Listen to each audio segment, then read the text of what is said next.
Hello, everyone who's here. Good news, there is a lot of interesting data that only you will have after this presentation. So well done for being here today.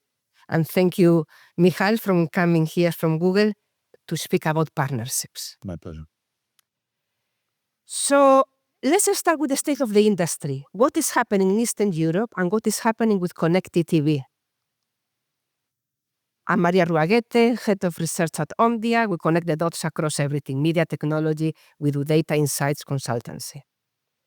So what is happening in Eastern Europe? In this region, the growth in media and entertainment will be 7%, more than the average of the whole world. The world will grow 6%, but this region will grow 7%. The US growth in 2025 will be 3%. That means Eastern Europe is more than double the rest of the world. But very interesting things happening in this region that doesn't happen anywhere else. Where in the world you can see streaming video, pay and free, already overtook traditional TV, telcos, linear TV. In this region, no. Online streaming is well below traditional TV. So total media and entertainment, 20 billion, traditional TV, half of that. That includes telco TV, linear TV, and online video is still quite small, half of what it is traditional TV. Unusual. So again, another thing unusual, in the rest of the world, linear TV is declining, pay TV is declining, not in this region. Pay TV is still increasing, linear TV is still increasing, but yes, most of the growth will come now from streaming. So Eastern Europe is a bit behind what other markets are doing, and now is in the moment where it will start booming, streaming, both pay and free. In the pay streaming sector, something also very interesting. In this region, who are the leaders? Global players. There is not one local player who's the leader across the whole region. So the number one player in Eastern Europe is Netflix, followed by Disney, YouTube Premium, and then Max. Yes, YouTube Premium will exclude here music only, but people love YouTube Premium. You will be happy to hear this, Michal. They like to pay to remove the ads and watch video in YouTube. It's ahead of Max in this region. Very interesting. But again, wake-up call for the telcos and streamers in this region to be aware that global players are taking most of the pay streaming and most of the advertising in this region. Why is that? This is the map of the world. Look at the penetration of SVOD in this region compared to Western Europe. Is really small. Pay streaming video in this region is very, very small. Why? We will ask the panelists. TV penetration is in fact very high, almost double what is happening in Western Europe. I think it's because here telcos and pay TV operators, the ARPU is in fact low, sometimes even lower than streaming video.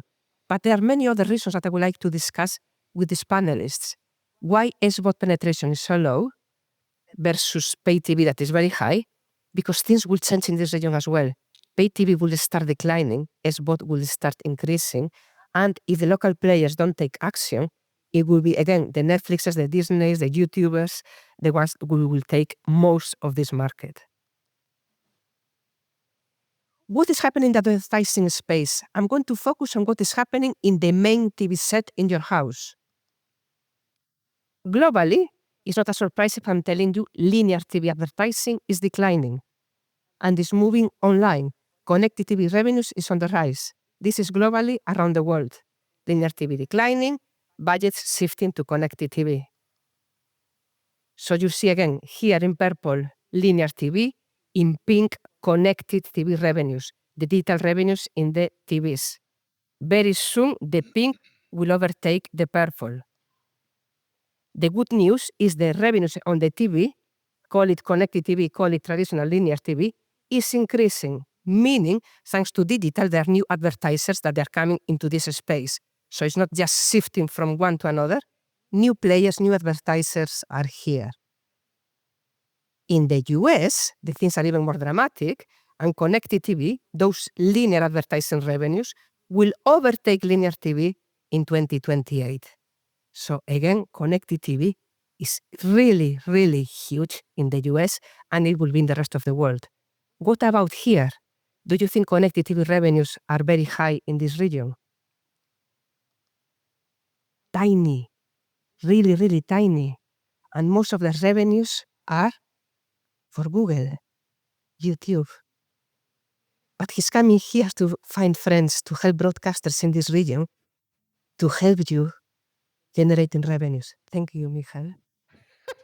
He will tell us more about it, but at the moment, those revenues are really, really small. So in the rest of the world, 23% of revenues in the TV set are already digital, in the connected TV revenues. But look at this region, only 3%. We will discuss this in the panel. So who is YouTube? We all know who YouTube is, but now it's in the news a lot because the CEO said in the US, 52% of people watch YouTube in the smart TV. It's still a lot of people watch it on the mobile, 68%. But there has been a massive shift. You have there in small numbers how many people were watching YouTube in 2019 on the smart TV. It was only 45%. Now it's 52%. Netflix is the same, 86, 85. But even Netflix now, because the penetration in mobile phones is not very high, 37% of people watch Netflix on the mobile, they also want to increase that percentage. So Netflix wants to increase the percentage on the mobile, and YouTube want to be more and more on the TVs. This is the data for the US, but very soon this is happening in other markets around the world. So more than fighting against YouTube, YouTube is the enemy, what I have been presenting at many events is like how to use YouTube as an ally, as a friend, to help us promote our content. If we know most people are in YouTube, like this is data for the US and for the UK. In the UK, for example, 67% of users of YouTube are also subscribers to Netflix, 58% of Prime Video, 45% go to the cinema. Why don't we use YouTubers to promote Netflix, to promote cinema, to promote whatever we want to promote? So use YouTube as an ally. Broadcasters are already doing that, and I think you will speak more about it in your presentation.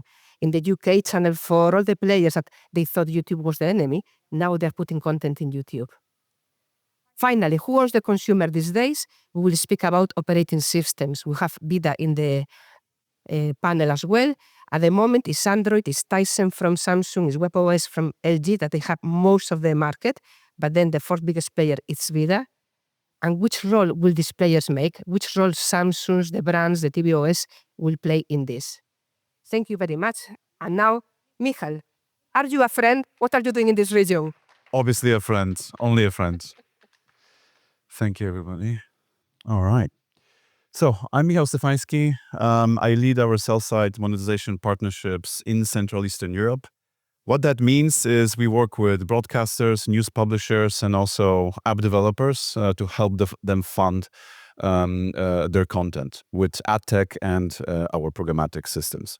And I'm here today to give you our point of view on the big shift that is happening with digital transformation of TV, and to share our insights how streamers and broadcasters can capture this opportunity.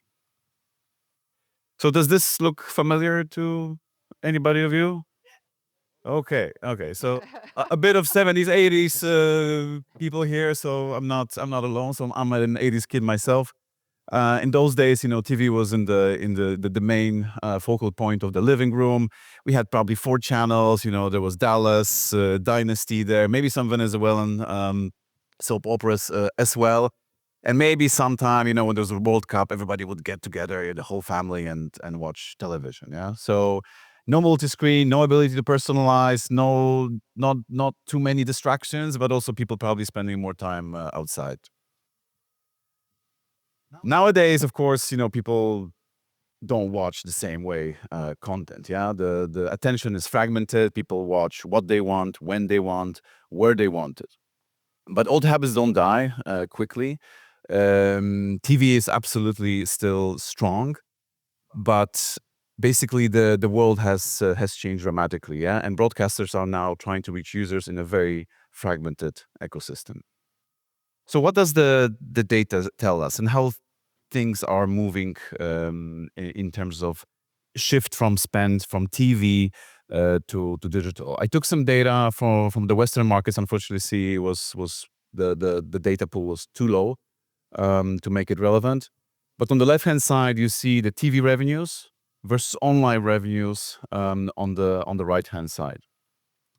And basically what drives this whole shift towards the right is video on demand. Yeah, so nowadays, basically broadcasters cannot afford not to have digital assets they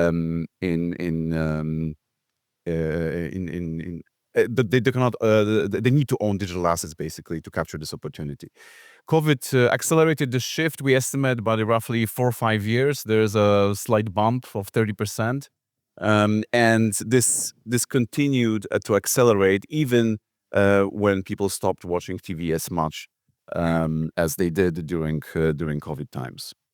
Of course, digital natives, because the digital natives are not included in this data, they influence a lot our viewing habits, and they're also influencing the shift towards digital. So what does it create? At Google, we strongly believe the future of video and video advertising is powered by AI. It's personalized and also very much rooted in the needs and context of the user. So I'd like to decompose that very quickly and look at content creation, distribution, and monetization, and what Google does in this space. I'm amazed what we have been able to achieve for the last 2 years since the Gen AI revolution started. We now basically have tools that allow you to create videos with perfect dialogue, sound, and video sync. Very high quality videos. And this content producer from Poland basically was able to create an advertising for $500 using VO3, where normally he says he estimates it would cost him $500,000. I tried everything for my depression. Nothing worked. Every day felt heavy. I felt trapped. Then I tried Pupramin. Our prescription helps your body secrete a special pheromone that attracts puppies. I took the pill before bed, and when I woke up, there he was, the love of my life. The pill does not target depression directly, but we've found that it's really difficult to be depressed when cute dogs show up at your doorstep. I used to feel so empty, but now I feel joy and mild concern how a pee stain got on the ceiling. My puppy listens twice as good as my ex-husband and only climbs into the lap of half as many of my friends. He chewed up my Bible and pooped in my good chair, but I'm happy for the first time in years. Looks like a rat, barks like a demon, but he saved my life. I named him Earl. He follows me everywhere and farts in his sleep, just like my first husband. Pupramin, for when your therapist says, maybe you should get a dog. It's quite amazing. I'm sold. I'm sold on Pupramin. Second disruption that is happening is in the distribution space. We see that YouTube is basically professionalizing. It's professionalizing in the sense that the individual content creators are no longer small creators. They have big studios behind them. They have 200 people working for them, like Mr. Beast, for example. YouTube at the moment has more than 2.7 billion monthly active users and more than 1 billion of hours of content consumed daily, right? These numbers are so huge that now large brands, large media are actually entering YouTube, and they're putting their long form and premium content onto the platform to engage the users that they would not normally be able to engage with. And I'm just going to quote Channel 4 here from a recent conference. They are able to do it without cannibalizing their own and operated business. So it clearly shows that it's an increment to them. Now, monetization. We at Google think we understand advertising. I know monetization for video is quite complex. There's subscriptions, micropayments, but in the advertising space, we are also making lots of progress. We basically have now products for addressable TV that span OTT, free to air in HBB TV, and also set-top boxes where we leverage Android TV operating system to change the traditional linear breaks into digital ones, and at the same time enabling smaller digital native advertisers to be able to advertise on this type of inventory.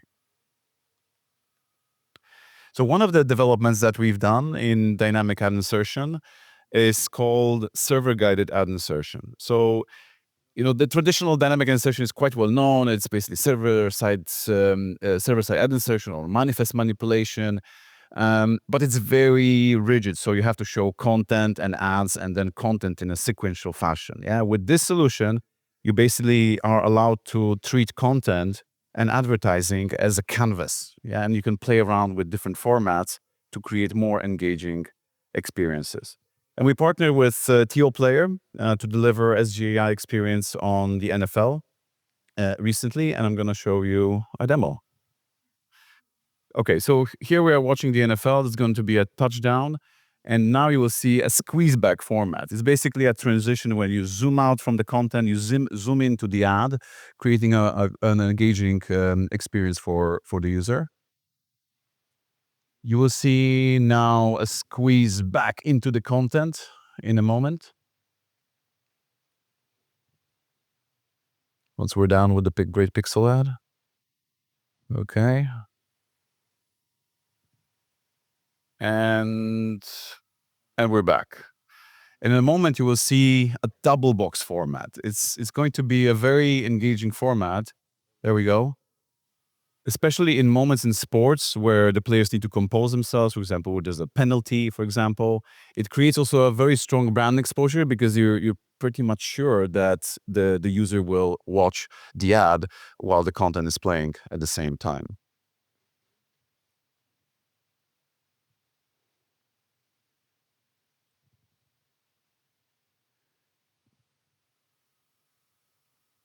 Okay.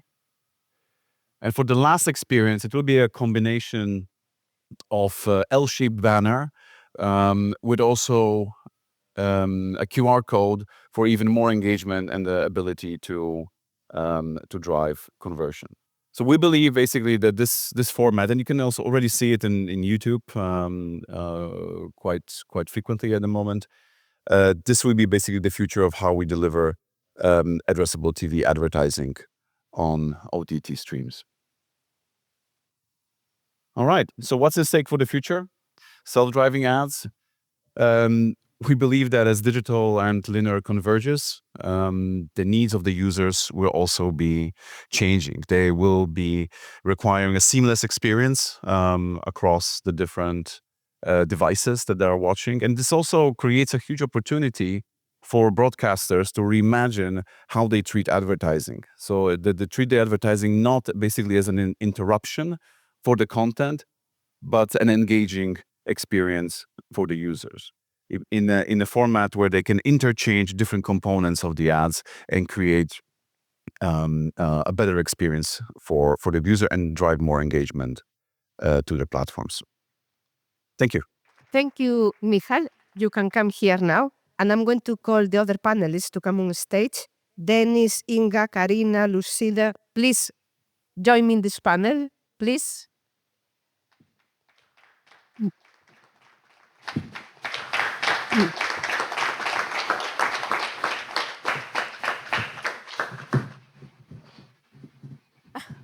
So you can introduce yourself with the first question. We just hear Michal talking about Google, about YouTube. First question that everyone is obsessed in social media and everywhere. Is YouTube TV? Yes or no? Who cares? Starting by you, Inga. Is YouTube TV? Absolutely. We already saw it, that it takes also a presence on the smart TV, so on a big screen, right? And in the end of the day, it's still content, right? So who cares? Is it linear TV or on demand? Or if you switch off on your smart TVs, then you're actually already choosing the content you want to watch. Just be brief, right?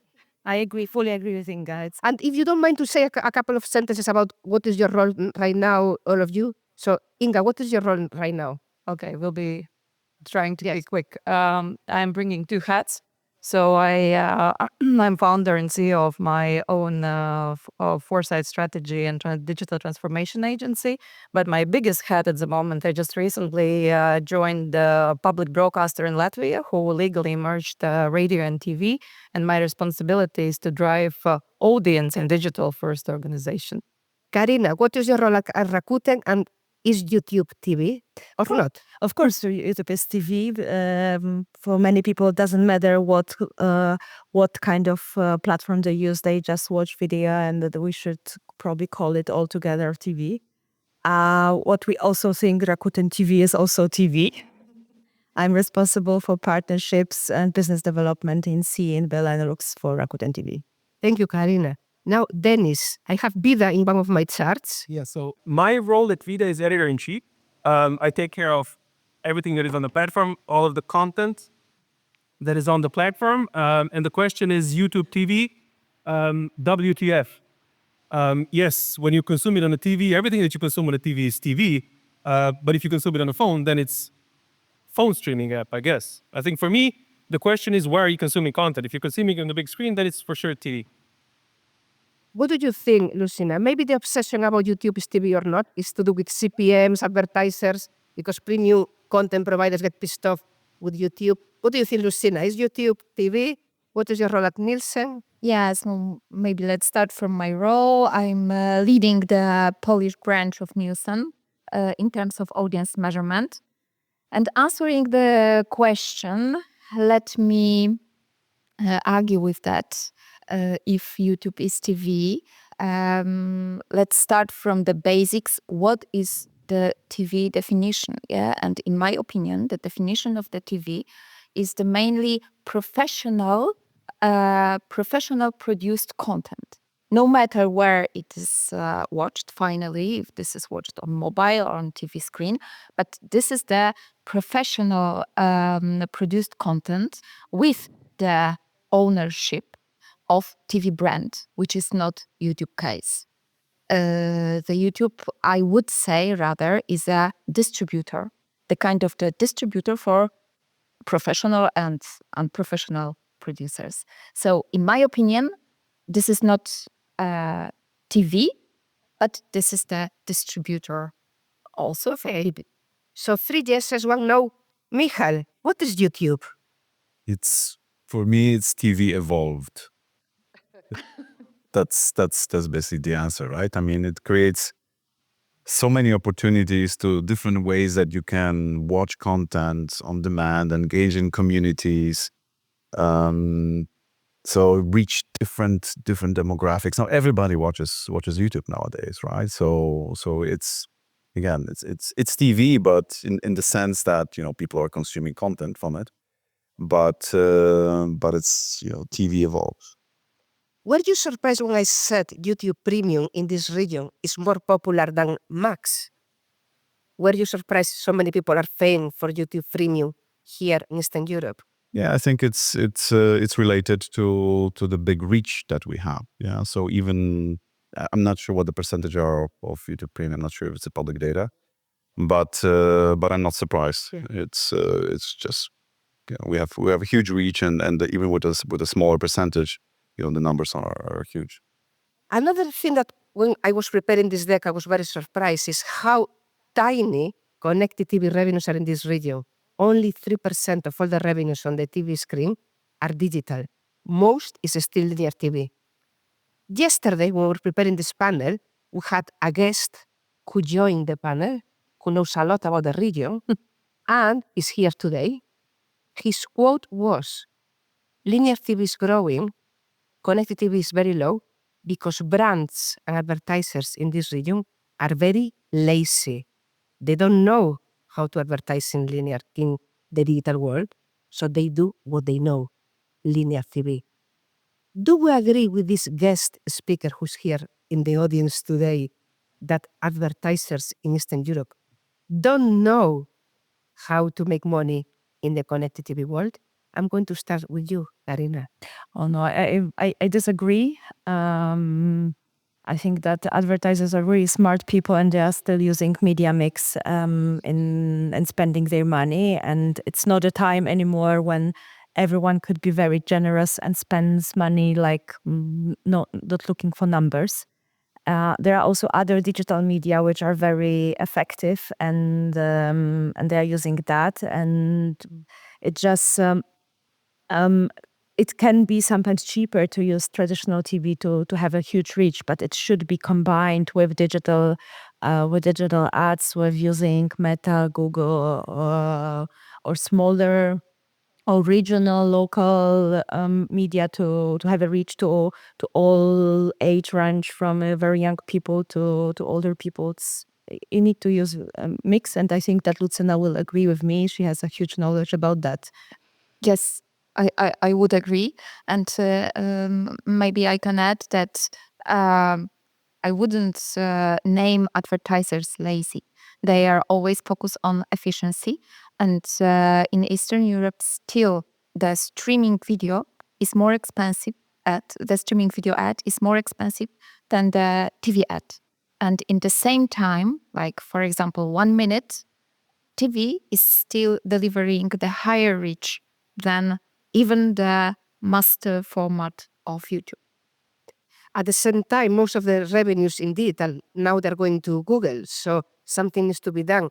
Dennis, you were disagreeing with Lucyna. What do you think? I'm not disagreeing in general. I'm just like, first of all, we're all late.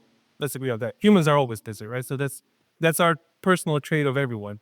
But I think the key challenge here is supply.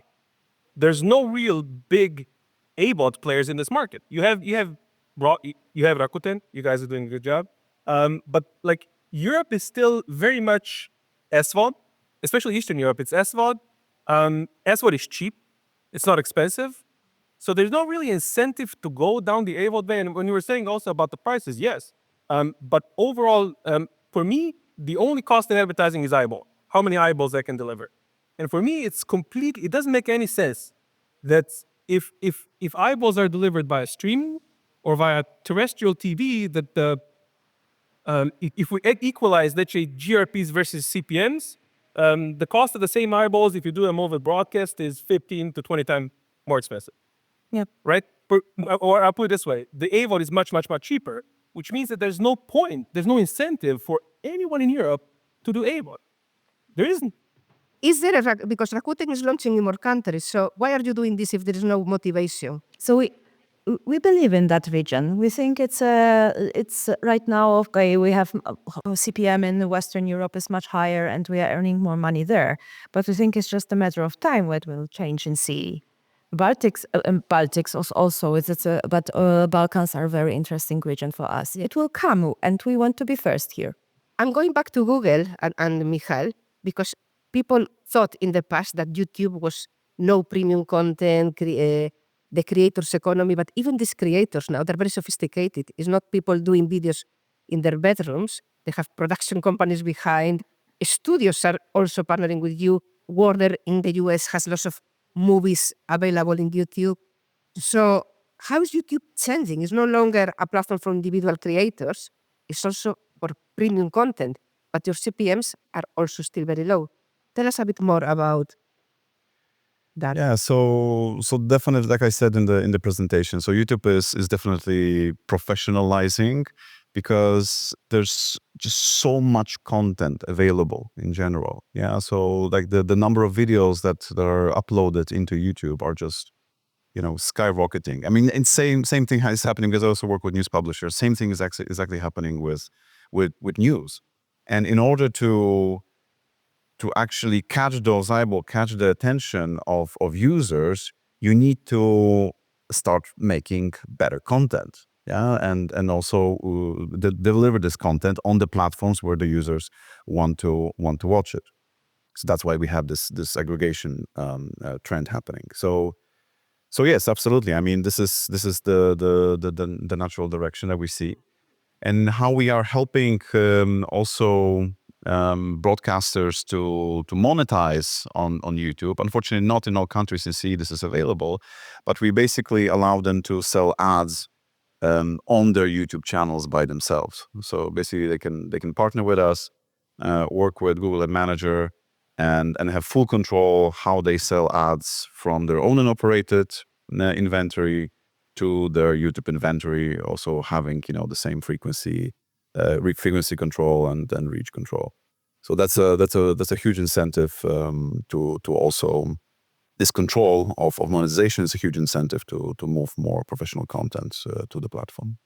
So all this makes me think, Inga, why are telcos slow to move digitally? Why there are local players not doing so well overall in the whole region? You have experience in the telco now with broadcasters. What is going on here? They're not interested. They prefer the money to go to companies like Google.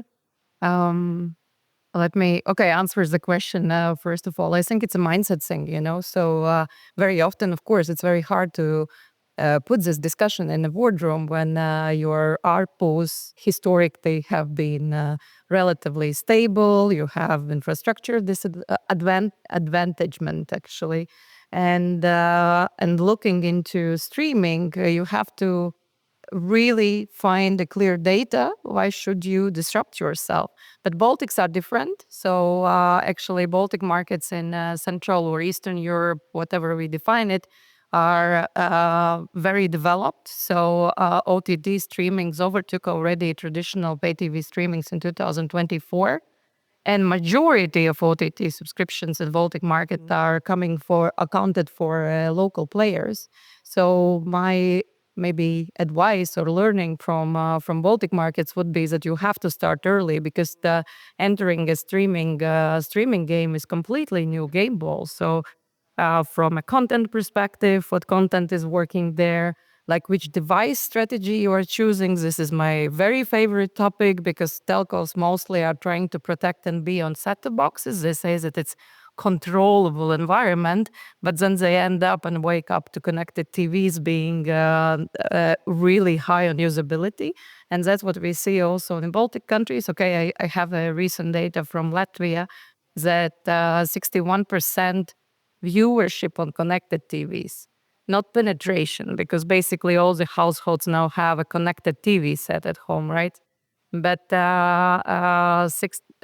61% actually is now going for connected TV viewership. And since we started early, we also see that we are actually in this ecosystem, right? Like a number one choice. And so Inga, and I will ask you as well, Karina. So Michal came here to find friends. But the local players here, do they see Google and YouTube as a friend, as an enemy? Look at him. What do people in the region think about Google and YouTube? Maybe on the advertising side, yes, it was a bit different approach. So while telcos try to really do a lot on the streaming side and build their own apps, and they have a good presence, from advertising perspective, actually 55% go to digital. And now it's a wake-up call, right? So what I hear from the advertisers, at the beginning, they were super happy. It's a new kind of distribution platform. But right now, what I hear, at least from the advertisers as well, that they, first of all, they don't control actually where the ads land. And sometimes you have politically sensitive content. And so they are actually super happy to see that local streamers have a majority of market share, and they are approaching for partnerships. I mean, local advertisers approaching the local platforms to actually enter a personalized or digital ad space. But still, I think it's a premium. I wanted to add that we have also different type of telcos. We have telcos who produce content, and then their interest is bit wider, and we have telcos which are focused on delivering internet connection, mobile connection, and pay TV packages, but they are rather distributors of SVOD, pay TV, and streaming platforms than content producers. And for telcos who are rather distributors, it's just mass. They are just counting what brings them more money, what they can sell, how they can upsell and increase ARPU. So if I add on top of that, exactly, Karina. So I wanted to ask, I wanted to challenge the question that you had, Maria. Is you're saying, what would you recommend telcos to do to get into the SVOD space? My question is, why? It's I think the problem that this industry currently has, and I'm looking at it from a global perspective. And by the way, I live in Slovenia, so I'm local to this region. I think the problem that we have in this industry, everybody wants to be everything.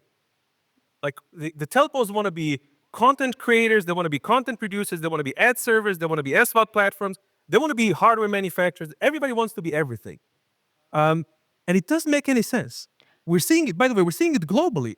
We have one of the biggest smart TV platforms, the biggest one in the world, losing $1 billion a year. It doesn't make any sense. And like with us, we did the same mistake, I'll tell you. But like we want it to be the same thing. And now we've gone really, really back to the basics. We're a platform. We're a smart TV platform. We want to be a platform. We wanted to do content acquisition, but then we figured out, oh my God, if we're doing content acquisition, we're fighting with our partners. That doesn't make any sense. So we said, we're not doing content acquisition anymore. We decided we want to have an ad server. Then we said, oh my God, we're fighting with the same partners that are already on our platform. The problem is it conflates the space. It becomes too crowded. It becomes too expensive. And the most important thing in the end, the customers get a crappy experience. Everybody wants to be everything in this industry. And I understand there's a pressure, vertical integration, you need to control the whole thing. But at the end of the day, it's like you said, 3% of ad spend is being done on smart TVs. And obviously it's not working. By the way, globally, it's not working either. Globally, it is working, and the US is working, so it is working. Also, you speak about crowded, but your space TV operating system is super crowded as well.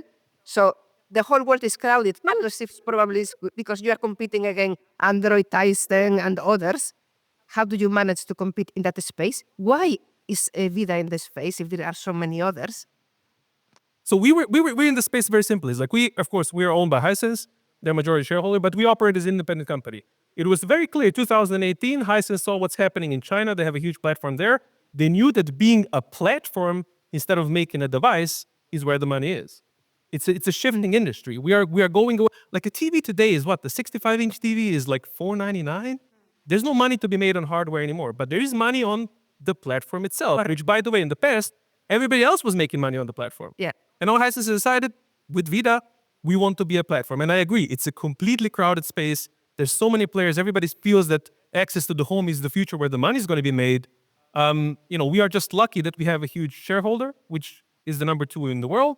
And this is where we're going. But we are operating completely as a platform.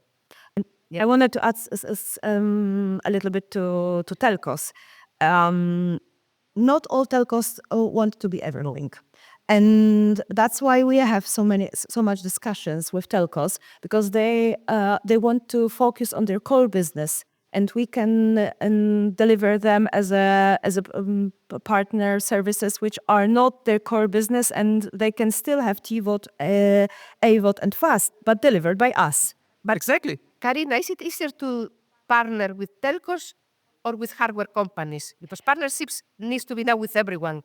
We started with TV producers, with CTV, Hisense, VIDAA are our great partners in business, and I think we are both happy with that. We started there, but now we also want to replicate our great partnerships with CTV, with telcos. It's more fragmented market, so it requires more effort from us, but we have lots of amazing discussions, and we started with Orange Spain, and it's developing, and we have more and more discussions. I need to touch a topic that you presented in your slides, AI. How can we not talk about AI and what this means for the industry? You had there fantastic cases. But what are the risks? People are concerned about their jobs. People are concerned about fakes. People are concerned that they don't have data, but despite GDPRs, Google has a lot of data. Tell us all about these topics. AI, risks, benefits. Yeah, it's definitely a controversial topic. I will first answer the question by referring to some AI principles that Google has. We basically created a list of a set of principles by which we will be designing AI solutions for the users. And the first principle is basically be bold. So try to push the frontier of innovation. And the second one is being responsible. And that really is not, just, a statement that we don't follow. It's really, working in this company, I see this is very much ingrained in the culture and the processes and the systems. There's human oversight. There are feedback loops. So to basically safeguard, the users from potentially wrong content or maybe infringing on intellectual property if you look at it from that perspective, etc. Yeah, so this is very much in the root, and also you could see it in the very beginning of how we released the first models. They were a bit clunky. We couldn't generate specific people of certain races because the system was basically maybe too much safeguarded. The problem of deepfakes and general cleanness of content, this definitely it's a big one. We work on watermarking solutions, which are called Synth ID. It's basically only a Synth ID system can understand if the Synth ID is included in the specific content. So there are safeguards also there to put in place. And in general, all our platforms like search and YouTube, they put a lot of emphasis on quality content. So that doesn't really change, yeah. But the systems are basically being developed right now to make sure that out of all the lot of content that is now generated, maybe of questionable quality, that we still give users, the access to the high quality ones. And lastly, on jobs, I mean, you can look at it from both ways, right? You can look at it from the cost efficiency side, but you can also look at it from the value creation side. And we try to look at AI as a tool that will basically augment humans.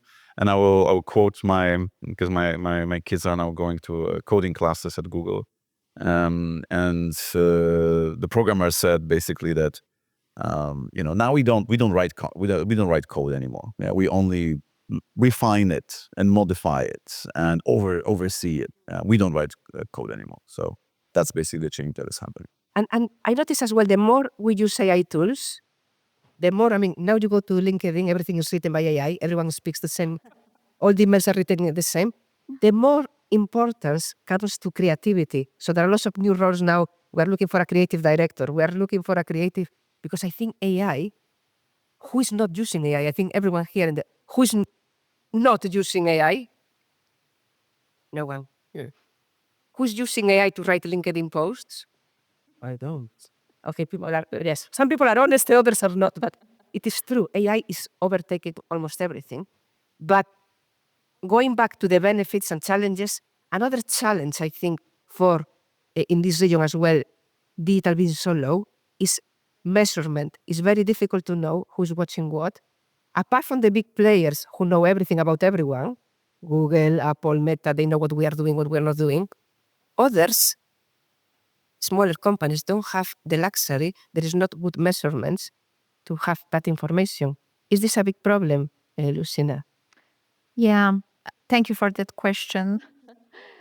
First of all, maybe the big players like Google, Meta, they know everything about their users, not about the users outside of their ecosystems, yeah? And for sure today, the majority of the marketers struggling to bring together their campaigns in traditional media and in streaming, which is on demand, non-linear, to bring it together to the one holistic measurement framework.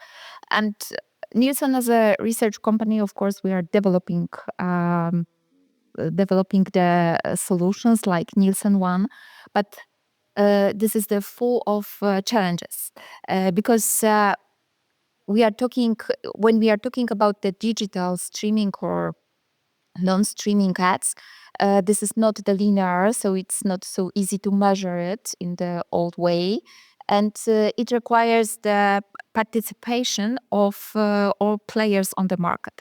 The advertisers with the tags incorporated in their ads, but also the partners, the streamers like Google, for example, to share data or to make the direct integration to make it possible to capture these digital signals and translate it to the demographics with our panels, and to deliver to the marketers the deduplicated reach and frequency.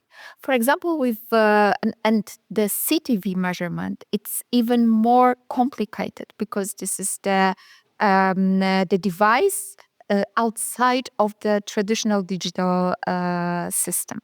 So we are building the partnerships like with Google, for example, and we've got the partnerships allowing to measure the full holistic campaign together with CTV. It is the most major solution in US, but in Europe it is UK, Italy, Germany, and it's rolling out to other countries. So it is possible. It is happening now, but it's require cooperation from many sides. Denis, why is so complicated? And then, of course, Michal, I want you to speak about data privacy. Why is so complicated? It's not complicated. It's actually very, very easy. So the thing is, I'll tell you one thing. It's like everybody here thinks we're in the telco business, we're in the streaming business, we're in the operator business. We're not. We're in one business, the data business. And over the next 5 years, this is going to be the most important and the most valuable asset that all of us have. And that's data. And that's the reason why it's so complicated, but simple at the same time. Nobody wants somebody to be the controlling factor. It's the fight for the living room. It's whoever has more information about the living room, what are people doing in that living room, who's able to consolidate the data into a single data management platform. That's the person that is going to win. And that's the reason why everybody's pushing back so hard. That's the reason why it's very difficult to consolidate it around one platform. That's the reason why our colleagues at YouTube or Google, they have their own smart TV platform. That's the thing why Amazon is pushing out Fire TV. That's the reason why we, as HiSense, we have VIDAA, because in the end, it's a data game. I think the TV industry, our industry, is changing from an SVOD, AVOD, to a data industry that in the end is going to be able to deliver the relevant customer, like targeted hyper. The customer that wants to buy my car, deliver that particular customer and transact that customer and not make money from advertising anymore, but make money from the data, which means putting them into the sales pipeline. And then to buy what you see in that advert. That's why retailers like Walmart is buying Visio to have the whole thing. Retailers, advertising, have everything. Retail media is moving into the people's homes. I know it sounds complicated and high, but that's what's happening. Yeah, that will be the subject for another funnel next year. But going back to Google, how can we have personalized advertising with the data privacy, with the what is Google's view on all this? Yeah, it's a very complex topic. There are two forces basically happening at the same time, especially in the context of video, because in the traditional web, there was so much data collection happening. So basically, the industry started moving into the direction of anonymization and giving users control. Okay, do you want to opt in for the data, opt out for the data? And also moving more to contextual type of advertising, or browsers like Firefox, etc. They're just cutting out cookies by force. Google investing in privacy sandbox, etc., etc. But on the other hand, when you have the TV ecosystem, you basically don't have sufficient data. This is exactly what you said, right? I mean, it's so fragmented. There are so many different operating systems. There's no standardization. Collecting all the signals to be able to deliver effective campaigns, it's very difficult, and to create this addressable TV solutions in the market. Yeah. And another topic that we didn't discuss yet, but there is so much content available. In Omdia, we track more than 6,000 streaming video services, thousands of fast panels. So how consumers find content today? In our consumer survey, people say they use YouTube because it's very easy to find content. That sometimes they have the other platforms, but they don't know where it is.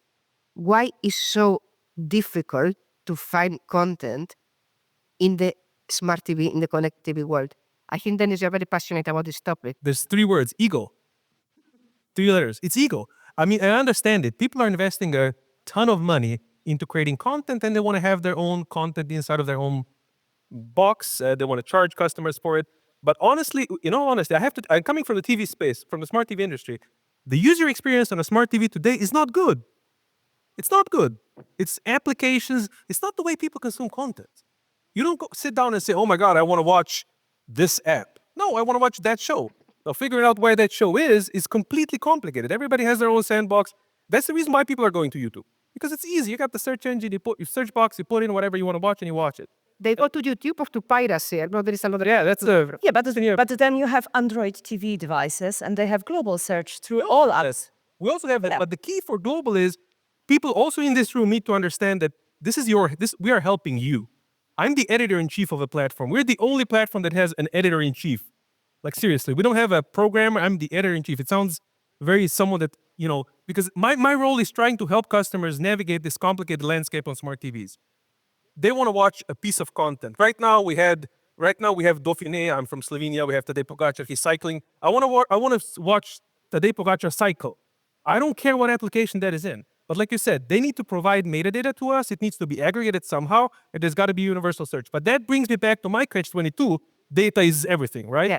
So when customers come to us, they give us metadata on content that we can provide proper recommendations and search engines.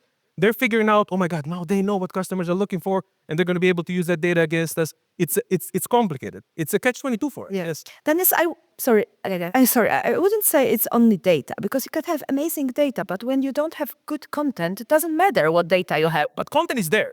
Content is there. It's just hidden somewhere inside. I think I agree with Denis. Sometimes content is there. Yeah. We don't know that it is. Yeah. It's like having the best hospital built in a country, but you don't know the directions to reach that hospital. So it doesn't matter if you have the best game, if people don't know where that game is available. They will watch it illegally or in YouTube if they cannot find it, if they don't know if it's in Amazon, if it's in Hulu.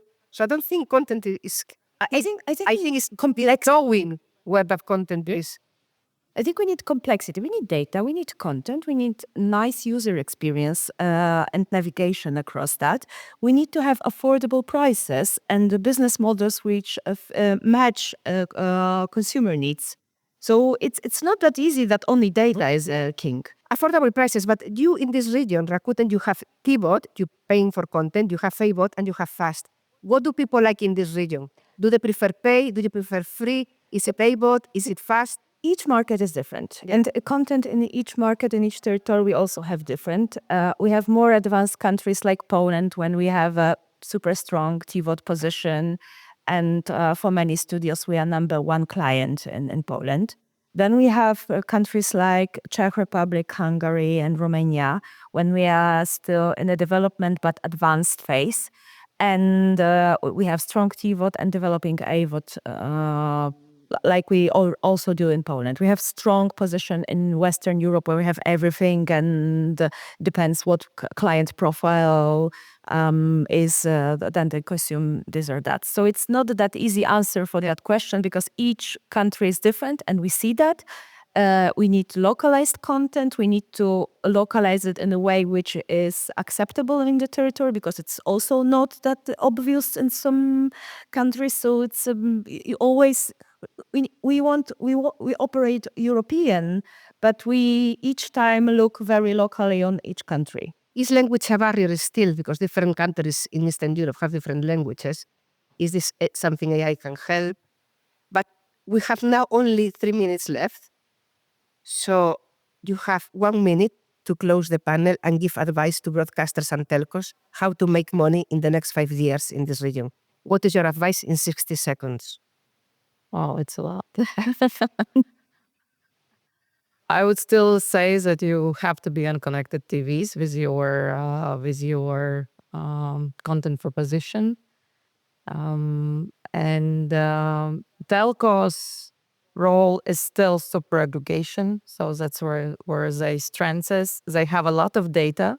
They which they actually can monetize and also make more personalized content. And yes, look for the new revenue streams. I think also, of course, programmatic ads is something where the telcos definitely have opportunity. Thank you. Karina from Rakuten, what advice do you give people? Be brave and creative. And do not be afraid to disrupt. Perfect. Denis. I'll also be very short. Go into AVOD. Go into AVOD. Make sure that the prices on AVOD are right. Increase those damn prices on AVOD. to a level where they should be. And third of all, help us. Please help us make the user experience on the TV much better. Lucyna. Yeah, so my advice is follow the consumer needs. What I mean, the consumer needs are complex as our world is complex. And to watch video is not only entertainment, it's also looking for DIY. It's also, for example, just the relaxation. It's also to share some emotions together. So be careful with to simplicize the world and follow the consumer needs. Michal, you came here to make friends. After your performance, how many of you wants to become friends with Michal? Oh, one person. Okay. What do you think? Do you think people are convinced in the region to work closer with you? Yeah, like, I mean, for us, it is. I always give the recommendation to follow the users and follow the money, basically. And we clearly see from all the data, what Maria you presented, what also I presented, that the money is shifting towards digital. Yeah, so investing in digital is very important. Investing in CTV, increasing the supply of inventory available, because the users are watching CTV, but and they're consuming ads also on CTV, but they're consuming on YouTube. But in Central Eastern Europe, basically, there's almost no CTV inventory available. Yeah, but that will change. So that's my recommendation. And also my recommendation is to definitely leverage the latest in tech, what's available in terms of our cloud solutions and generative AI solutions. I think this is a must in today's world. And my recommendation is everyone should subscribe to Omdia Intelligence Services. This is an ad break. There is a question, although I'm not allowed to questions, but what is the question? Fantastic. Clap for this guy. I agree. Thank you very much and enjoy the rest of the day. Thank you. Thank you very much.